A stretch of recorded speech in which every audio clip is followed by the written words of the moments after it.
celular también presenta características muy bien marcadas. Por ejemplo,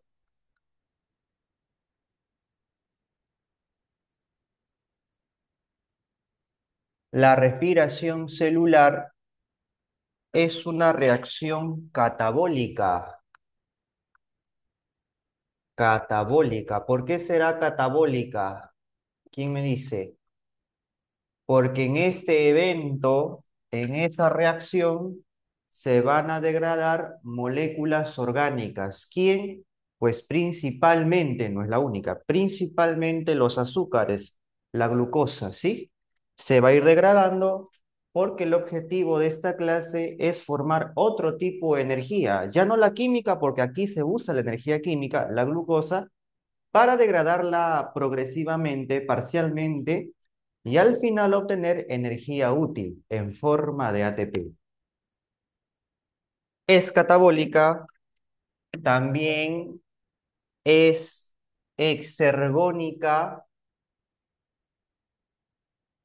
¿Por qué será exergónica, jóvenes? Porque en esta reacción muy conocida llamada respiración, se incorpora o se libera energía. Si es exergónica, se libera energía. Y no solamente energía útil se va a formar, o sea, no solamente ATP se forma, aunque es el objetivo principal, ¿no? Pero de paso se libera energía de tipo calor, calorífica, energía en forma de calor. Muy bien, ¿qué más? La respiración celular es un proceso reductivo u oxidativo. Que yo recuerde, la fotosíntesis era reductivo porque el carbono del CO2 se reduce ganando hidrógenos. ¿Y este evento será reductivo o oxidativo? ¿Qué dices tú? Oxida, oxidativo. ¿Por qué será oxidativo? ¿Por qué será oxidativo? Porque aquí se va a oxidar el carbono de la glucosa, pues. Y si oxidamos a la glucosa, le hacemos perder hidrógenos, electrones y protones, que en el evento veremos que habrán otras moléculas que reciban esos electrones y esos protones. El FAT, el NAT, claro. Muy bien. Y para culminar aquí con características, la respiración celular es un proceso discontinuo o continuo. Continuo. La fotosíntesis es discontinua, ¿no? Porque hay una fase que depende de la luz del día, valga la redundancia. La respiración celular no depende del día o de la noche, ocurre simplemente en ambos, bueno, en todo el tiempo, mientras el organismo, mientras el individuo esté vivo, claro, porque si el organismo cesa, ¿no? O muere o fallece, entonces se termina por completo, irreversiblemente, la respiración celular. Su cuerpo no origina más ATP, tampoco calor, por ende es un individuo frío, porque está muerto. Muy bien, ya. Pasamos a la localización. Localización aquí. Es importante manejar la localización. ¿Ya? La localización de la respiración celular. Por ejemplo, lo que tengo aquí es una célula, pero eucariota. Es decir, es una célula que presenta carioteca, ¿no? Muy bien. Y una eucariota presenta organelas membranosas. Este organelo de rojito, si es que, no sé si se nota acá, me representa la mitocondria. Acá voy a jalar por aquí. Me representa la mitocondria. Ahí está. La mitocondria. Muy bien. Y el espacio donde se encuentra la mitocondria se denomina citoplasma.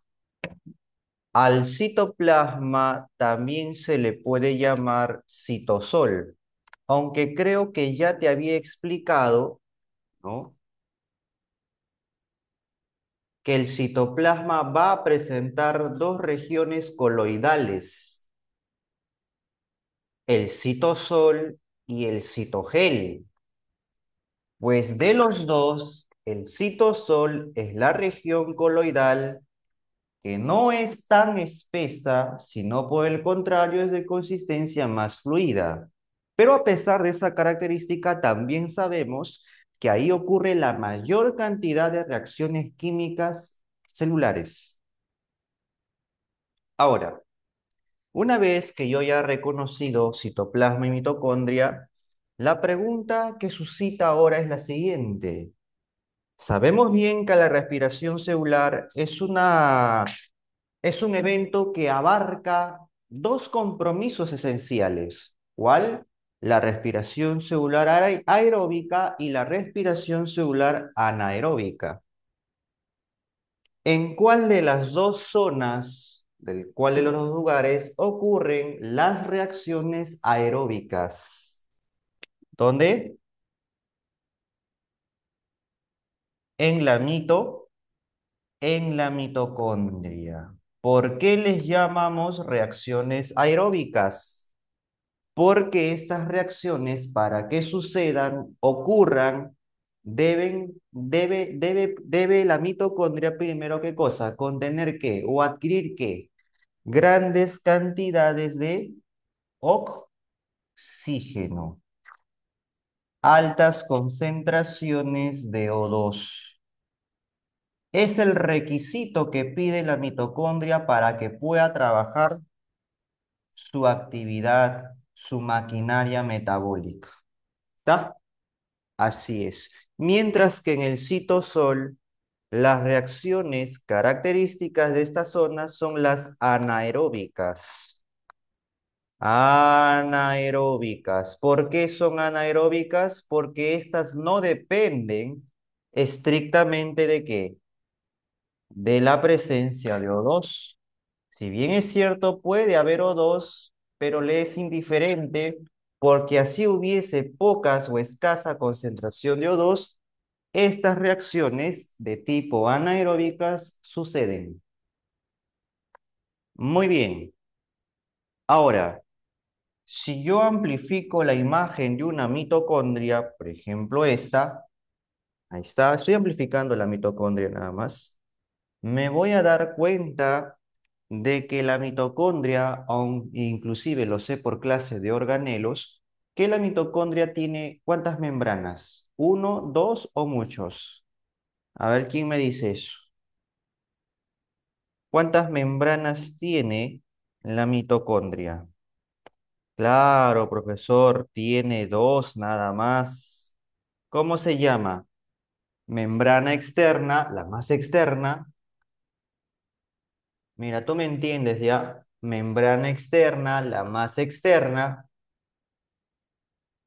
está. Y la membrana interna, que es obviamente la membrana que está más próxima al líquido interno de la mitocondria, ¿no? Muy bien.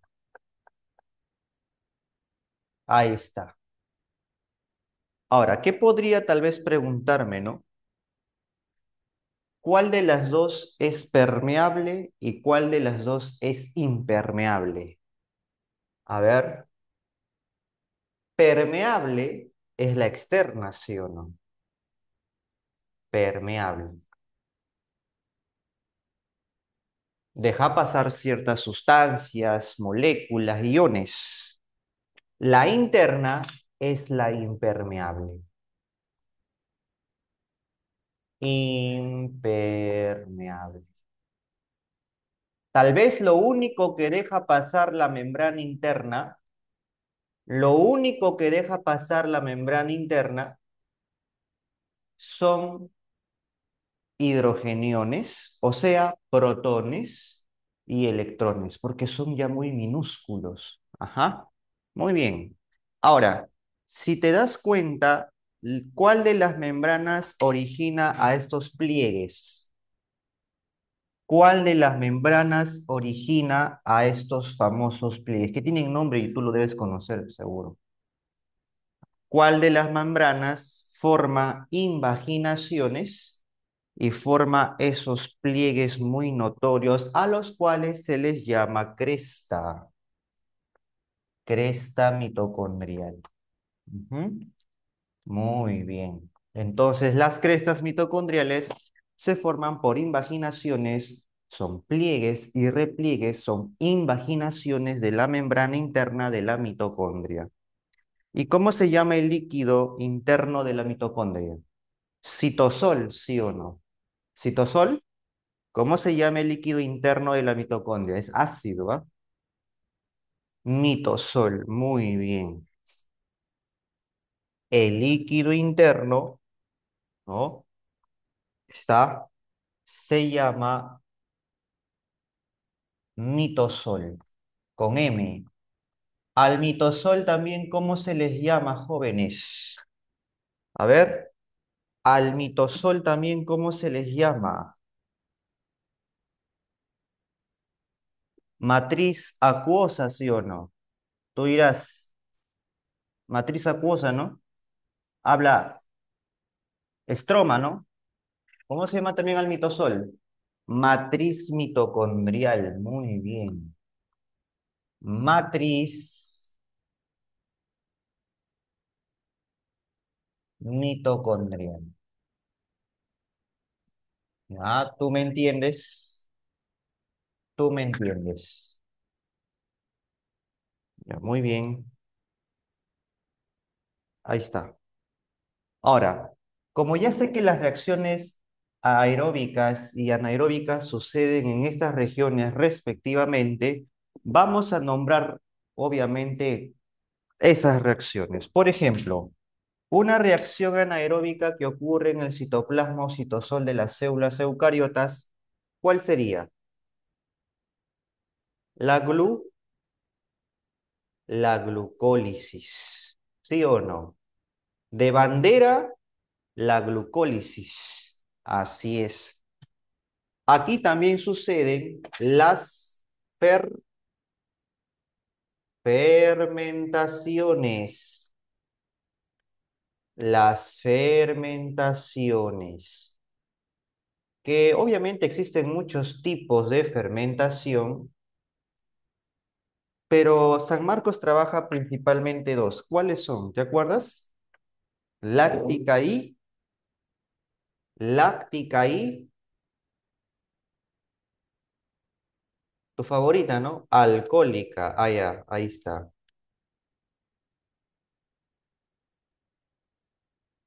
Alcohólica. Ahí está. Muy bien. Entonces, mira, esas son reacciones anaeróbicas que ocurren en ese lugar y no requieren de mucha concentración de oxígeno para suceder. Ahora aquí, ¿qué reacciones aeróbicas ocurren en el mitosol? A ver, acá, por ejemplo, ocurre la acetilación, ¿sí o no? En orden, ¿ah? La acetilación, la formación de acetiles, ¿no? Profesor, pero no se llaman acetilcoenzima A, ya, pero para formar acetilcoenzima A, primero ocurre un evento llamado acetilación. Claro, luego se une a las coenzimas A, pero a ese pequeño evento le llamas transporte de acetil, ¿no? Transporte de acetilcoenzima A. Ajá. Transporte de acetil coenzima A. Ya está. Ahora, en el mitosol ocurre otra reacción aeróbica, bandera, el ciclo de Calvin, ¿no? ¿Qué ciclo? El ciclo de Krebs, también llamado ciclo del citrato, ciclo del ácido cítrico o ciclo de los ácidos tricarboxílicos, ¿sí o no? Tiene como cuatro nombres. ¿Y en la cresta qué reacción ocurre? La última reacción de la respiración celular, la más tal vez importante porque ahí se forma la mayor cantidad de ATP. También le llaman cadena respiratoria o fosforilación, fosforilación oxidativa.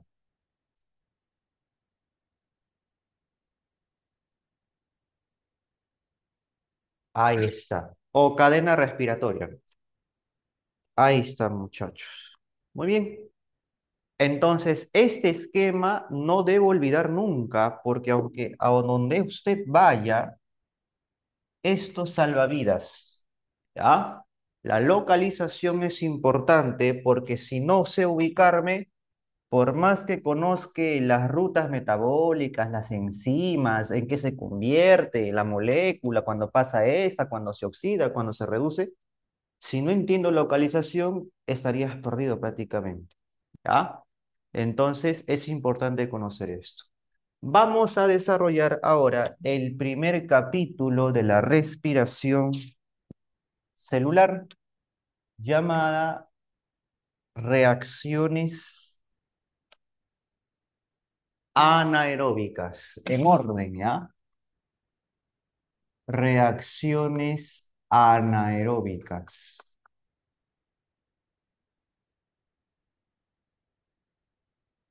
Y es que la respiración celular necesita de una reacción anaeróbica importante, de la glucólisis.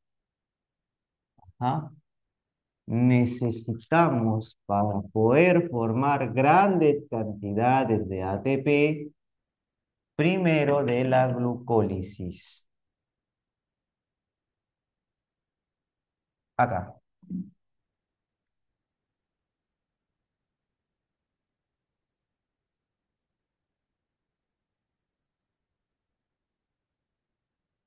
Muy bien. También se le llama glicólisis. Glicólisis. También se le llama ruta o vía de Ender-Meyerhof. Vía de Emden.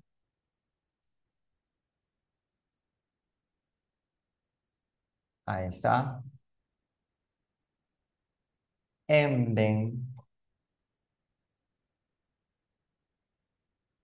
Meyerhof, Parnas. Ahí está. Vía de Emden-Meyerhof. ¿Ya? Ahora, ¿en qué consiste la glucólisis? Gluco es glucosa, carbohidrato, sacárido, ¿no? Lisis es degradar. Aquí existe una degradación parcial, no es total. Es una degradación parcial de la glucosa, de glucosa. Y es que la glucosa, fíjate, una glucosa, cuando culmina el proceso de glucólisis, ¿está? ¿En qué se transforma? Mira, una molécula de glucosa, cuando culmina el proceso de la glucólisis, ¿en qué se transforma? ¿No? Después de esa degradación parcial que sufre una glucosa, porque ahorita voy a hacer por una glucosa por ahora, ¿no? ¿Cuántas moléculas voy a formar ahora después de esa degradación parcial? Dos, pero ¿dos qué? ¿Dos CO2? No, ¿dos qué? Dos moléculas de tres carbonos. ¿Cómo se llaman? Piru, piruvatos. A los piruvatos también, ¿cómo se les llama? Ácidos pirúvicos. Así es, muy bien, Gabriel Espinosa. Ácidos pirúvicos. Recuerda que una glucosa tiene seis carbonos y un piruvato tiene tres carbonos. Mira, una glucosa tiene seis carbonos y un piruvato tiene tres carbonos. Pero como hay dos, entonces la fórmula sería así. Dos piruvatos, ¿no? O sea, a nivel de carbonos no ha sufrido alteración. No ha ganado ni ha perdido carbonos. Pero en el proceso sí han ocurrido muchas cosas. Principalmente que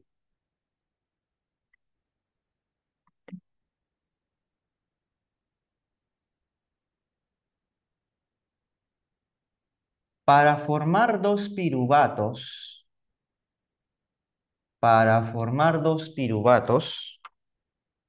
han tenido que sacrificarse 4 ATPs. Mira, 4 ATPs. La idea de la clase es formar ATP, no gastar. Pero acá gasta, gasta, ¿no? Perdón, sacrificar dos. Dos. Ah, sí, sacrificar dos ATPs. Sacrifica dos ATPs en el proceso de glucólisis para ganar ¿cuánto? Ahora sí, ¿para ganar cuánto? 4 ATPs de forma bruta, ¿sí o no? ¿No? Ahí está. 4 ATPs de forma bruta. La idea es formar ATP y no gastarlo. Sin embargo, gasta dos, pero en el proceso de glucólisis va a formar cuatro. Claro, esto sería la inversión, esto la ganancia bruta y la diferencia de entre estas, numéricamente, sería la ganancia neta. Así es. Aunque parezca que estuviese gastando, ¿no? Al final, si tú lo analizas como balance, realmente está ganando dos. Dos netos, ganancia neta. Muy bien, Ramos. Ahora, por aquí se acerca un cofactor enzimático no proteico llamado NAT. ¿Cuántos? Dos NAT. Jóvenes, ¿qué hacen los NAT en esta clase? Regalan los NAT, mira bien, ¿ah? ¿Qué hacen los NAT en esta clase? ¿Regalan o roban hidrógeno? ¿Regalan o roban hidrógeno? Los NAT. ¿Qué hacen? ¿Regalan o roban hidrógeno? Miren qué se convierte, ¿ah? Ya tú me vas a decir, miren qué se convierte. Tiene algo que no le pertenece. Ya. Ah, roban hidrógeno. Pero fíjate, si no tenía hidrógeno y ahora tiene, entonces dime tú, ¿se habrá oxidado o se habrá reducido? El NAT. ¿Se habrá oxidado o se habrá reducido? Se ha reducido. ¿Y quién se oxidó? ¿Cómo? Oxidado. No, mira. Él no tiene hidrógenos, ahora tiene. ¿Por qué tiene? Porque ha ganado hidrógenos. Ah, entonces si él ha ganado hidrógenos, se ha reducido. ¿Y quién se ha oxidado? ¿Quién se ha oxidado? La glucosa. Y es que justamente ese es el primer paso de esta clase. Oxidar, degradar la glucosa progresivamente. ¿A qué he puesto? Parcialmente. Y como ves que se está oxidando, por eso digo que esta clase es oxidativo, de esa característica. ¿Ya? Ahora, otra forma de entenderlo. La cámara, uy, no, no, mejor no lo toco, no lo voy a botar como el chavo. Ahorita viene la tutora, ¿ya? Tranqui, tranqui. Ahora, escúchame. Otra forma de entenderlo es, mira, si el NAT no tiene hidrógenos, él se está hidrogenando, ¿no? Mira, se está hidrogenando. ¿Y qué le está pasando a la glucosa? Se está deshidrogenando. Él se hidrogena, él se deshidrogena. Él se hidrogena, él se deshidrogena. Esto es importante conocer, jovencitos. ¿Ya? Él se reduce, él se oxida en este primer evento. ¿Ya? Muy bien, muy bien. Aquí suelen colocar NaDH más H inclusive, ¿no? Y acá no te hagas problemas. Mira, si ven NaDH o NaDH2 o NaDH más H, usted lo va a considerar como igual. ¿Ya? No te hagas problemas. ¿Ya? La cosa es que el NAD se hidrogena. ¿Ah? Muy bien. Ahora, ¿qué me pueden preguntar sabiendo estos jovencitos? Productos. ¿Cuáles son los productos de este primer evento? Claro, ¿qué ocurre dónde? En el citosol. Productos. El primer producto obtenido, ¿dos qué? Dos piruvatos. Cada piruvato tiene 3 carbonos. ¿Qué más? Ahí está. Jóvenes, ¿cuántos NADH se han obtenido? Dos. Dos NADH. Ahí está. ¿Y cuántos ATPs? Cuatro, profesor. No, pero yo quiero el balance neto. ¿Cuánto sería el balance neto? Dos, ¿no? Dos ATPs netos. Dos ATPs netos. Fíjate, la idea de la clase es formar ATP y ya acabo de formar dos netos. Y sin usar mitocondria, porque se supone que aquí se forma la mayor cantidad de ATPs, pero aún no usando mitocondria has formado dos. Claro, dos es poquito. La idea es formar más de 34, 36 o 38 por glucosa degradada, pero solo voy dos ahorita. Muy bien, jóvenes,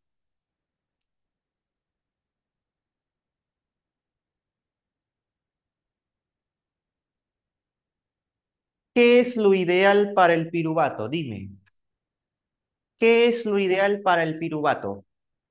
¿Ah? Profesor, el piruvato, lo ideal, escúchame, la diferencia entre lo ideal y lo real.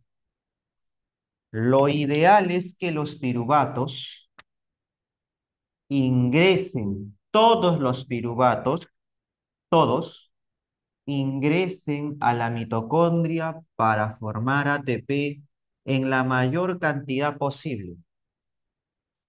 Pero, eso es lo ideal, ¿eh? Pero lo real es que, así como puede entrar, también puede ser el caso que no ingresen.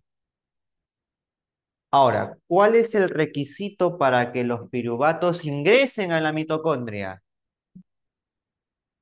¿Cuál es? Que exista mucha concentración de ¿qué? De O2. Y si fuese lo contrario, es decir, si no hubiese esa concentración de oxígeno esperada, sino por el contrario es bajísima o escasa o inclusive nula, entonces ocurre la otra reacción anaeróbica que te comenté. Claro, empieza a fermentar, ¿no? Es como, tú eres como un piruvato. ¿Por qué? Porque tú estás queriendo postular e ingresar a una universidad. El requisito es estudiar muchísimo, sacrificar muchas cosas, pero si no es suficiente, entonces no ingresas, te deprimes y a esa depresión le llamas fermentación. Entonces vamos a ver por acá ese caso, cuando el piruvato no ingresa.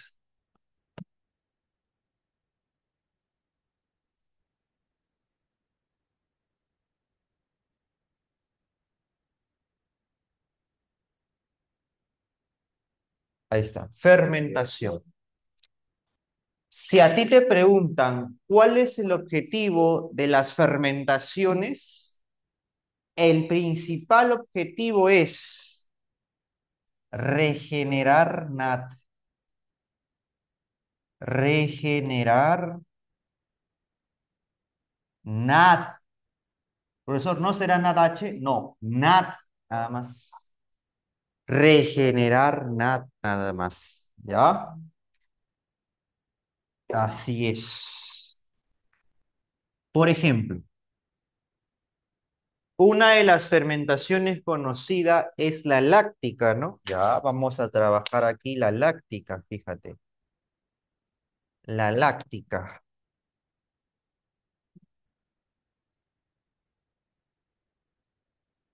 Profesor, ¿por qué se llama láctica? ¿Tiene que ver algo con la leche o no? ¿Con los productos lácteos? En medida sí, pero vamos a ver cómo. Jóvenes, voy a coger solo a un piruvato, voy a coger solo a un piruvato, y voy a asumir el caso de que no ingresó a la mitocondria porque la concentración no fue la suficiente en cuanto al oxígeno, ¿no? Para que ingrese.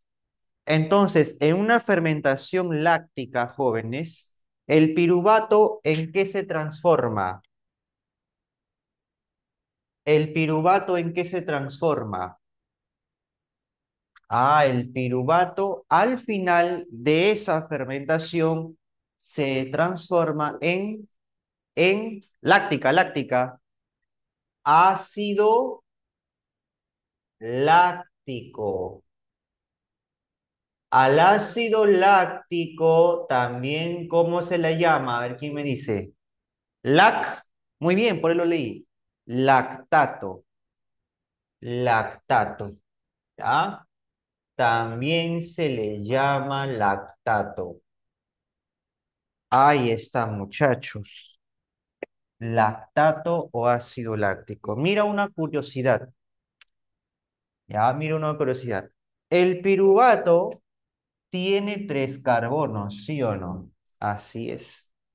El ácido láctico sigue teniendo tres carbonos. O sea que a nivel de carbonos no ha sufrido modificaciones sumatorias ni restas. Correcto. Sin embargo, lo que sí sufre el piruvato es ganancia de hidrógenos. Profesor, pero ¿quién le va a dar hidrógenos? Eso no es problema, porque te acuerdas que se había formado moléculas de NAD con hidrógenos que no eran suyos. Claro, sí me acuerdo, profesor. Ya pues, aquí los NAD regresan y le entrega los hidrógenos al piruvato. ¿Y cómo se retiran los NAD? Así vacíos, sin hidrógenos. Entonces, profesor, significa que el ácido láctico tiene más hidrógenos que un piruvato. Por supuesto, pues. Entonces, dime tú aquí, ¿quién se ha oxidado? ¿El piruvato o el NADH? ¿Quién se ha oxidado? Claro que yo entiendo que ha perdido hidrógeno, ¿no? Claro, él se ha oxidado. ¿Y quién se ha reducido? El piruvato. Entonces, en la fermentación, los piruvatos se reducen. Producto de su reducción, ¿qué se forman? ¿Qué se vuelven a formar? NAD. Soy, ¿para qué quiero NAD? Para que este NAD pueda ir a otra glucosa a robarle hidrógenos. ¿Y con qué intención quiere robar hidrógenos a otra glucosa? Con la intención de fabricar ATPs sin usar mitocondria. Como no han podido ingresar, es una manera de suplir la necesidad energética. O sea que cuando hay fermentación se forman ATPs, sí, pero son los NAD que van a ir a participar en este evento que tú ya conoces para contribuir, promover, fortificar, ¿qué cosa? La producción de ATPs netos. Entonces, si una célula en el hipotético caso no tuviese mitocondria, aún no teniendo mitocondria, fabricaría ATP en menor medida, pero lo hace. Uno de los eventos, la glucólisis, ¿sí? Otro, la fermentación, pero no directamente, claro, ¿no? Porque los NAT son los que van a participar, van a retornar aquí para seguir deshidrogenando, para seguir oxidando a las glucosas y contribuir a la formación de ATPs netos. Así es. Y profesor, ¿existe esa célula eucariota que no tiene mitocondrias? ¿Habrá una célula eucariota que no tiene mitocondrias? ¿Qué dices? Por lo general, todas las eucariotas, voy a hablar de animales, ¿ya? Todas las células animales eucariotas tienen mitocondria, pero hay una célula que sufre una excepción, voy a ponerlo así, porque cuando la celulita nace, sí tiene mitocondria, es más, hasta incluso tiene núcleo, pero producto de su maduración y de su especialización, pierde el núcleo y las mitocondrias. Se encuentra en la sangre y en su interior hay hemoglobinas. Hay oxihemoglobinas, hay carbaminohemoglobinas, ¿por qué no carboxihemoglobinas? Y es más, se forma el ion bicarbonato y el ion hidrogenión. Ah, ¿te acuerdas? El glóbulo rojo, los eritrocitos, pues. Ellos no tienen mitocondria, producto de su maduración, especialización. Es el costo de la maduración o de la especialización que sufren esas células, porque están diseñadas para transportar oxígeno. Si tuviese núcleo, le quita espacio. Si tuviese mitocondrias, le quitaría espacio. Pero aún así, no teniendo mitocondrias, suple sus necesidades energéticas por glucólisis y fermentación láctica.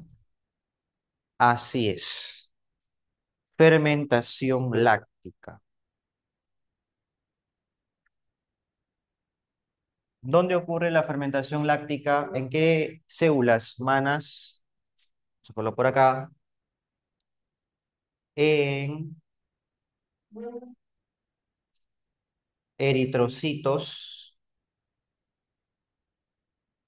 y en miocitos. Ya estoy hablando con gente grande ya.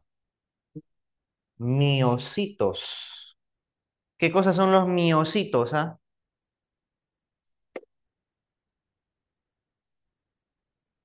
Las músculos, no, las células musculares. Muy bien. A las células musculares también, ¿cómo se le llama aparte de miocitos? Te creo, ¿ah? A las células musculares, aparte de decirle miocitos, ¿cómo también se le llama? Te creo, ¿ah? Te respeto. ¿Cómo se le llama? Fi, fi, fibras musculares. Lo mismo, mira. Células musculares, fibras musculares también se le llama. O miocitos. ¿Ya? Muy bien, muy bien.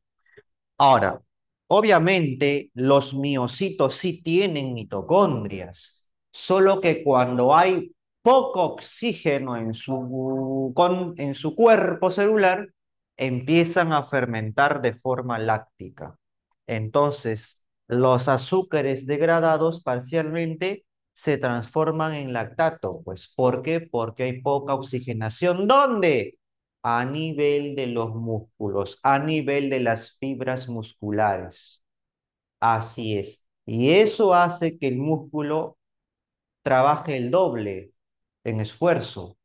¿Por qué? Porque como los músculos se contraen y se relajan, se contraen, tú sabes que en la contracción se necesita ATP. El ATP participa en la contracción muscular, pero ¿de dónde sacas ATP si hay poco oxígeno? Ah, ¿ves? Entonces tratan de suplir con este evento la necesidad energética. Los eritrocitos simplemente no tienen mitocondrias por un proceso de especialización, por eso solo viven 120 días en tu sangre. Muy bien. Y a nivel industrial, ¿cómo se aprovecha esto?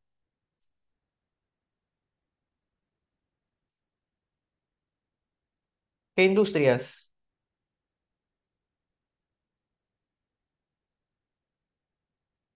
Lácteas, ¿sí o no? En industrias lácteas. Por ejemplo, ¿qué microorganismos usan? A ver, te creo, ¿ah? ¿Qué microorganismos usan en la industria láctea para poder realizar este evento a nivel de sus productos? Ya, bacteria, muy bien. Uno más, Espinosa, uno más. A ver, una bacteria más que se utilice en este evento industrial, aparte del lactobacillus.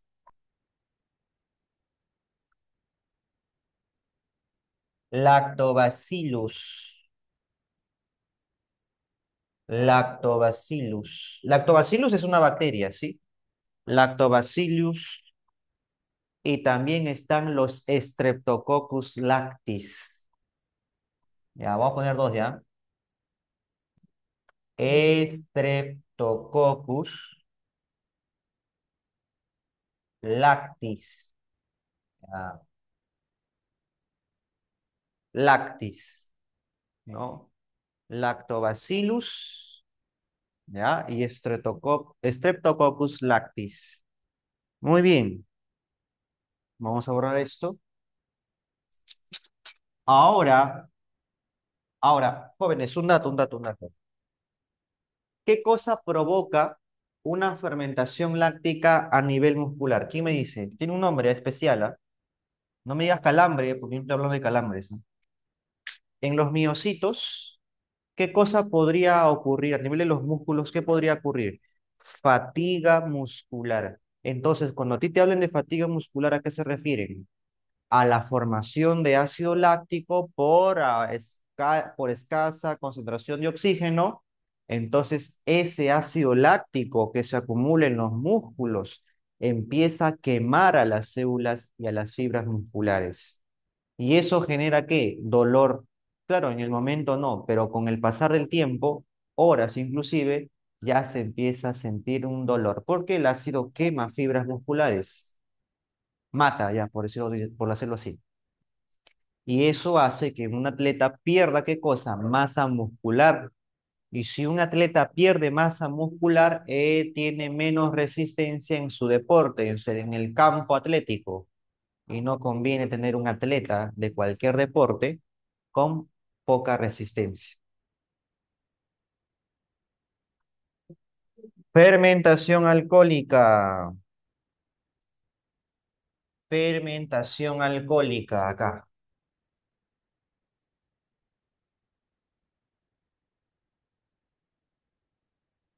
Alcohol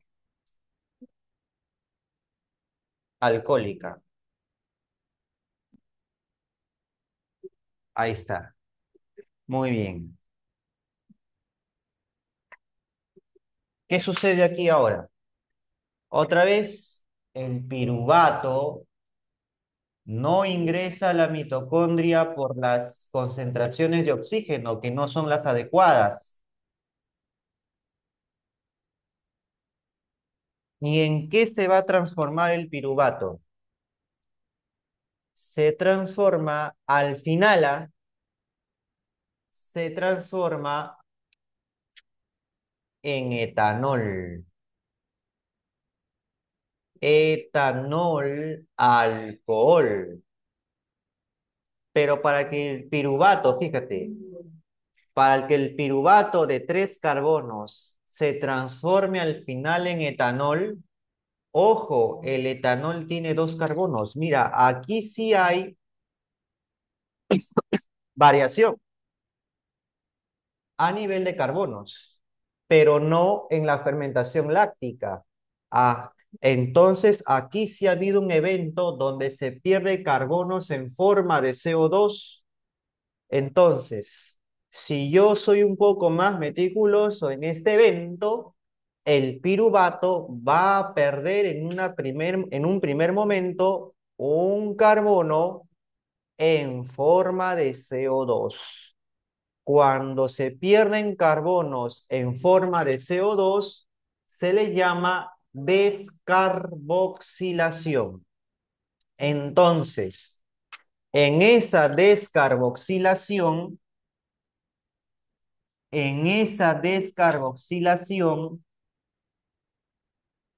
ahí está, se transforma, o bueno, se forma el acetaldehído.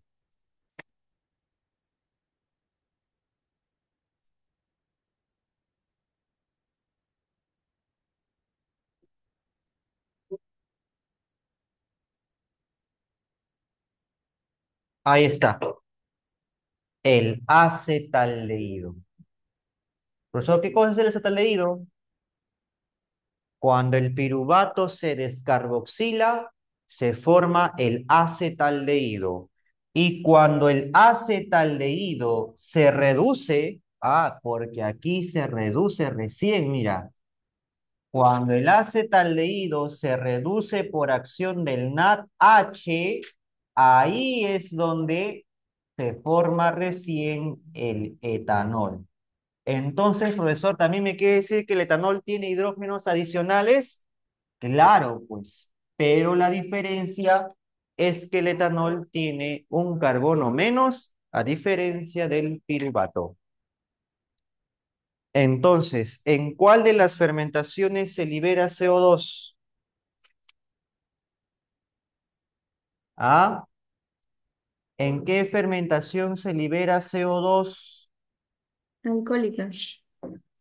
¿En la fermentación láctica o alcohólica? En la alcohólica, ahí eso preguntan. ¿Dónde puede ocurrir fermentación alcohólica? Eso sí no ocurre en tu cuerpo, que quisieras, ¿no? Pero no ocurre ahí. ¿En qué industria se aprovecha la fermentación alcohólica? En la industria licorera. Licorera. También se aprovecha en la industria panificadora para hacer panes, panetones, ya que se viene la Navidad. Ya, pero para eso dime tú, ¿qué organismos se utilizan? A ver, en la industria licorera y panificadora principalmente. ¿Ah? En las bacterias. Podría ser, ¿no? Pero no, se usa un hongo. Ya, ¿qué hongo? ¿Hongo de pan? ¿El moho negro del pan? ¿El moho negro? No, no te pases, pues. ¿El mucor mucedo? No. ¿Champiñón? ¿Ah? Ah, la levadura, ¿no? Oye, ¿qué tipo de hongo es la levadura? ¿Unicelular o pluricelular? Uni o pluri. ¿La levadura es unicelular o pluricelular? Unicelular. ¿A que no me dices el tipo de reproducción que tienen las levaduras?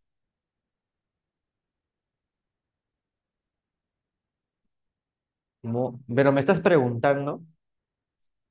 Ya, muy bien. Gemación. Diciendo que la gemación es una reproducción sexual o no. Sexual es, ¿verdad? Sexual, ¿no? No, asexual. Muy bien. Ya. Pero a que no me dices a qué grupo taxonómico pertenece la levadura. Para examen de admisión, claro. Ya. Hay cuatro grupos de hongos, ¿no? Ascomicetos, figomicetos, ¿quién más están? Los basidiomicetos y los deuteromicetos. A ver, ¿a cuál de esos cuatro pertenece? Solo a uno, obviamente. Muy bien, pertenecen a los ascomicetos, pero es un hongo unicelular. Muy bien. Nombre científico de la levadura, Saccharomyces cerevisiae.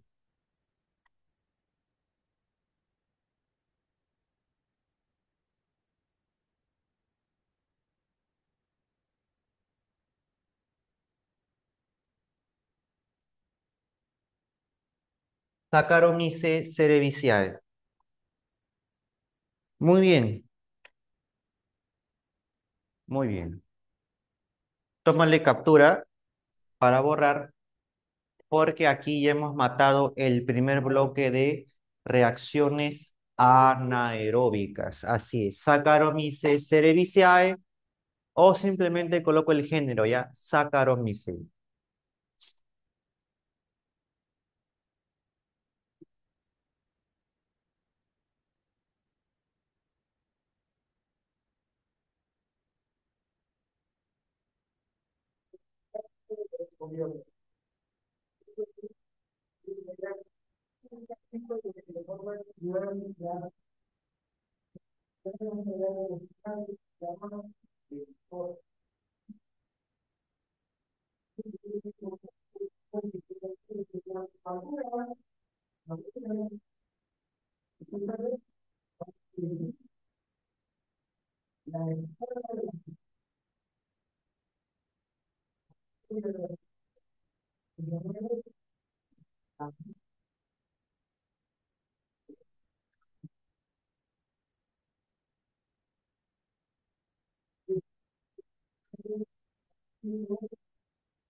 Bien, chicos. Ya. Ahora sí, vamos a... ya, buena pregunta este, Sumi. Jóvenes, si te preguntaran si la glucólisis, si la glucólisis es una reacción que estrictamente ocurre cuando hay poca concentración de oxígeno, eso sería falso. Pero ¿cómo va a ser falso si acá dice O2 y flecha abajo? Es que la glucólisis puede ocurrir cuando hay escaso O2, pero también puede ocurrir cuando hay concentración de oxígeno en valores normales. La glucólisis no es estricta con la escasez de O2, con la escasez de O2, sino por el contrario, sino por el contrario, chicos, puede ocurrir, puede suscitarse también en esas condiciones, ¿ya? Entonces, estrictamente anaeróbica no es, solo quiero que tengas en criterio eso, ¿ya? En cambio, las fermentaciones sí son estrictas en escasa concentración de oxígeno, pero la glucólisis también puede ocurrir en escasa concentración de oxígeno, pero también puede ocurrir en valores normales de O2. Ella sí no es estricta, es como si fuese pues facultativa, ¿no? Así es. Muy bien. ¿Se entendió, chicos, la aclaración al respecto a estas? ¿Sí? A la motita, eso también iba a pedir, motita, motita. ¿Sí? Ya ten cuidado, ¿ah? La glucólisis no es estricta. ¿Y por qué la han puesto ahí entonces? Porque ocurre en escasas concentraciones de oxígeno, pero no es estricta. Si está en valores normales, igual ocurre, pues. Si no, ¿cómo metabolizas glucosas? No tendrías cómo obtener ATP, pues. Así esté en valores normales o en escaso, O2, no es problema para ella, igual ocurre. En cambio, la fermentación sí es estricta para que suceda. Ellas sí deberían encontrar un medio con escaso O2, ¿ya? Pasamos a la otra reacción, la aeróbica, ¿ya?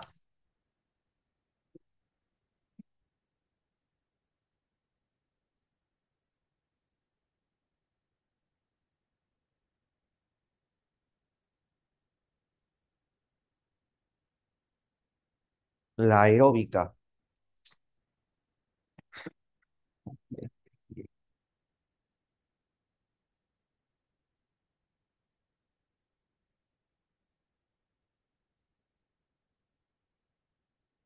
Ya, ahora sí.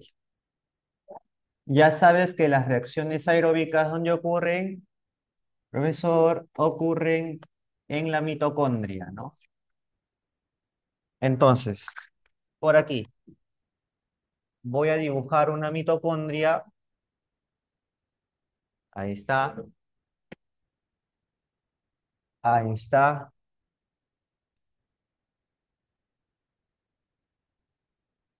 ya está. Bueno,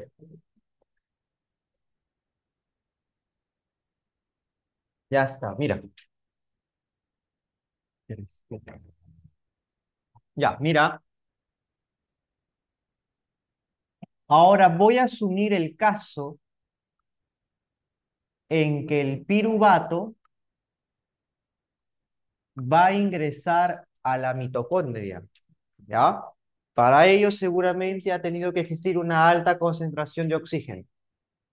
Cuando el piruvato ingresa a la mitocondria, se forma el acetil, vamos arriba, acá, se forma el acetil. Entonces, jovencitos, ¿en qué consiste este primer momento? Aquí, jovencitos, estamos hablando de la acetilación. Acetilación. ¿En qué consiste la acetilación? Fácil. Cuando el piruvato se transforma en acetil. Fíjate, el piruvato tiene 3 carbonos. El acetil tiene solo 2. ¿Qué ha pasado? ¿Qué ha pasado? Ha tenido que perder un carbono. Y en esta clase, ¿cómo se pierden los carbonos? ¿En forma de qué? ¿En forma de qué?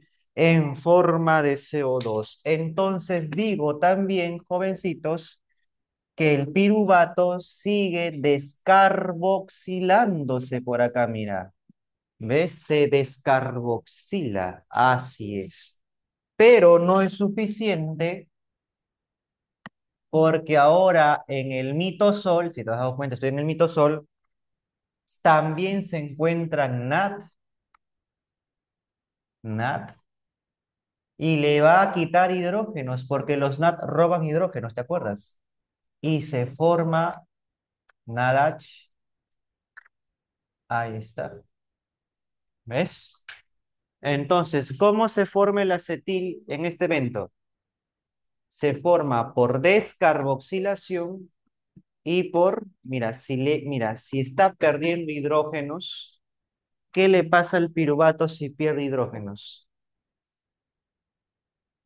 ¿Se reduce o se oxida? Se oxida.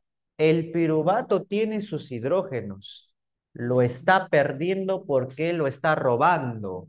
O sea, el acetil tiene menos hidrógenos que el piruvato. Sí, pues porque lo ha perdido.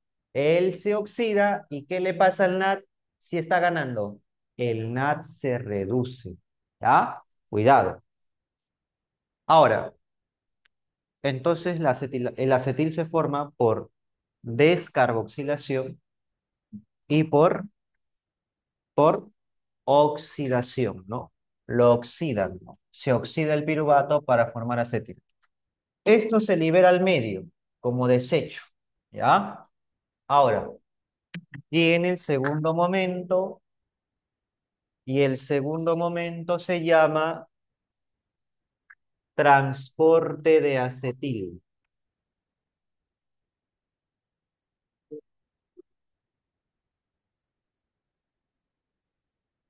Transporte de acetil-CoA. Ahí está. Transporte de acetil-CoA. ¿Qué sucede aquí, jóvenes? La coenzima A, que se encuentra en el mitosol, se junta con el acetil y lo transporta ¿hacia dónde? A ver quién me dice, ¿hacia dónde lo transporta? Lo transporta hacia el ciclo de Krebs. Pero ¿cómo lo transportan? Fusionados, ¿no? Ahora la molécula de acetil se llama acetilcoenzima A, pues, ¿no? Simplemente es un transporte hacia el inicio del ciclo de Krebs. Entonces, ya estaríamos hablando del ciclo de Krebs. ¿Me puedes decir con qué molécula inicia el ciclo de Krebs? ¿Con qué molécula inicia el ciclo de Krebs? con el oxalacetato. Muy bien. Con el oxalacetato. ¿Cuántos carbonos tiene el oxalacetato?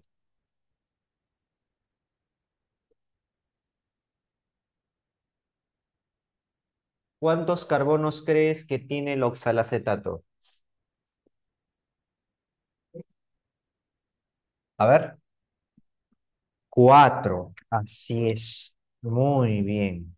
Entonces, por acá participa la molécula llamada oxalacetato. Ahí está. Y cuando el oxalacetato de cuatro carbonos se junta con el acetil-CoA que tiene dos carbonos, ¿sí? ¿Por qué? Porque había perdido uno por descarboxilación. Se forma una molécula de seis carbonos. ¿Cómo se llama esa molécula de seis carbonos? Citrato o ácido cítrico, ¿sí o no? El citrato ya tendría seis carbonos, ¿sí o no? Entonces, hasta ahí estaríamos llegando con el ciclo de Krebs. Claro, hay muchos eventos acá. Oxalacetato, se forma el isocitrato, el citrato, el fumarato, el malato, y obviamente es un ciclo. Luego esos detalles. Por ahora esto es lo principal. ¿Qué le va a ocurrir al citrato? Va a sufrir deshidrogenaciones. Es decir, va a seguir perdiendo hidrógeno, se va a seguir oxidando. Por eso la respiración es oxidativa. ¿Quiénes vienen acá a oxidar al citrato? A ver, por ejemplo, viene un FAT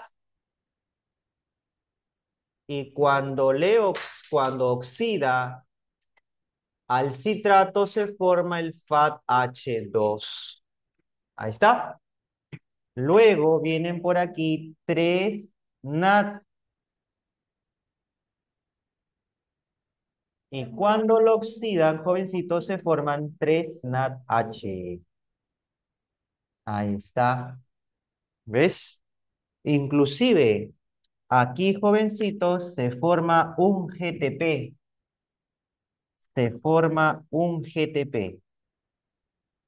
Ahora, ese GTP va a ser convertido a ATP. O sea, en el ciclo de Krebs se forma se forma un GTP que será equivalente a un ATP. Entonces, en el Krebs se forma ATP, sí, poquísimo, pero sí se forma. Y jovencitos, para que el 6 carbonos vuelva a ser 4, porque esto es un ciclo, ¿debe ganar o debe perder carbonos el citrato? A ver, ¿quién me dice? ¿Debe ganar o debe perder? Profesor, debe perder. ¿Cuánto debe perder el citrato para ser oxalacetato? Dos. ¿Y cómo se pierden los carbonos en esta clase? ¿Quién me dice? En forma de CO2. ¿A ese evento le llamas carboxilación o descarboxilación? ¿Car o descarboxilación. Entonces, en toda la clase dime, ¿dónde existen descarboxilaciones? ¿Dónde? Si hablamos a nivel anaeróbico, en la fermentación alcohólica. Si hablamos a nivel aeróbico, en la acetilación y en el ciclo de Krebs. Para culminar, ¿cuáles serían los productos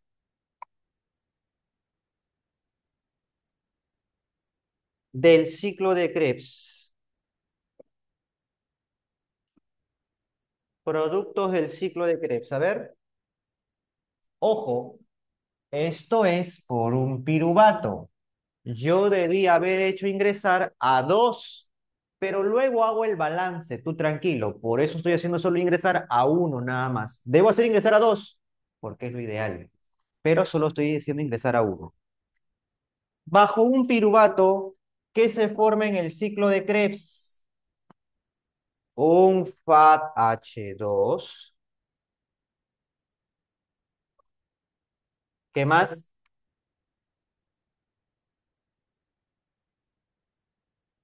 3 NADH, 3 NADH más H, todavía le llaman así. Ahí está. O 3 NADH si quieres nada más. Un, un GTP que luego será equivalente a un ATP. ¿Ah? Y también se forma, ¿cuánto CO2? 2 CO2. Ahí está. Recuerda que estos productos solo son por un piruvato. Si fuesen por dos piruvatos, entonces simplemente hago matemática, ¿no? A todo por dos, por dos, por dos, por dos. Así es. Si me preguntaran por tres piruvatos, por tres, por tres, por tres. Por cuatro piruvatos, por cuatro. Muy bien.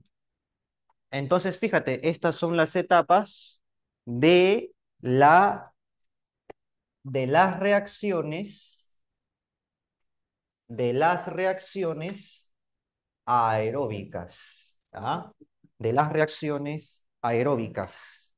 Jovencitos, ya hice acetilación, transporte y ciclo de Krebs. ¿Me puedes decir cuál es el último evento? El último evento de la reacción aeróbica. Ah, profesor, la fosforilación oxidativa. Así es. La FOX, o también llamada cadena respiratoria, ¿no? Así es. Aquí la fosforilación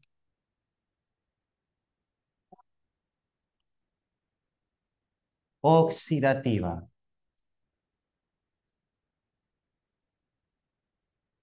Oxidativa. Jovencitos, acá entre nos, ¿dónde ocurre esto? En la cresta mitocondrial. Entonces, ¿te acuerdas cuántas membranas tiene? Profesor, la mitocondria tiene dos membranas. Ya, acá es importante que lo recuerdes. ¿Por qué? Porque aquí participan unas proteínas oxirreductoras. Así es, así como lo escuchas. Ahí está, mírate, es una cresta. Ahí está.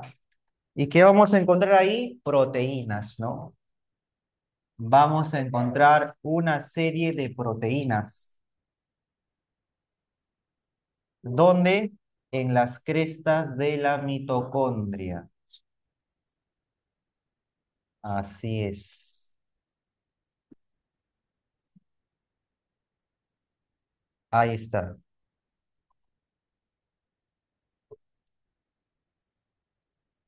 ¿Cuántos complejos proteicos vamos a encontrar? Eso sí, tienen que saber. Vamos a encontrar cinco. Cinco complejos proteicos. Ahí está. Complejo número uno, complejo número dos, complejo tres, complejo cuatro y complejo cinco. Entonces, todos los NADH recaudados tienen que ir a dejar sus hidrógenos al complejo uno. Al complejo uno. Cuando deja los hidrógenos, usted sabe que los hidrógenos están constituidos por electrones y protones. Ya, los electrones se quedan pegados a la proteína y los protones, o también llamados hidrogeniones, se quedan en este espacio interno. ¿Cómo se llama ese espacio interno de la cresta? Si esto es la membrana externa y naranja es la membrana interna, este espacio se llama espacio ¿no? intermembranal. Ahora, todos los FAT de la misma forma, todos los FAT H2 dejan sus hidrógenos igual, sus electrones quedan pegados a las proteínas y sus protones se siguen acumulando ¿dónde? Se siguen acumulando en el espacio intramembranal, sería, ¿no?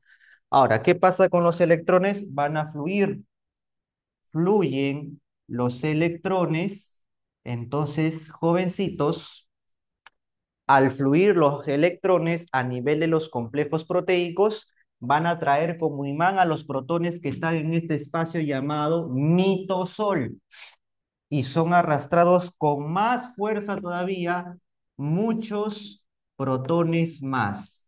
El hecho es que hay tantos protones adentro que ahora tienen que salir. ¿Por dónde salen, jovencito, los protones? Ah, los pares de protones salen por una proteína llamada ATP sintasa. También le llamaban partícula F, ¿sí o no? ¿Te acuerdas? Listo, profesor. ¿Y qué pasa con los electrones? Adivina quién es el aceptor final de electrones.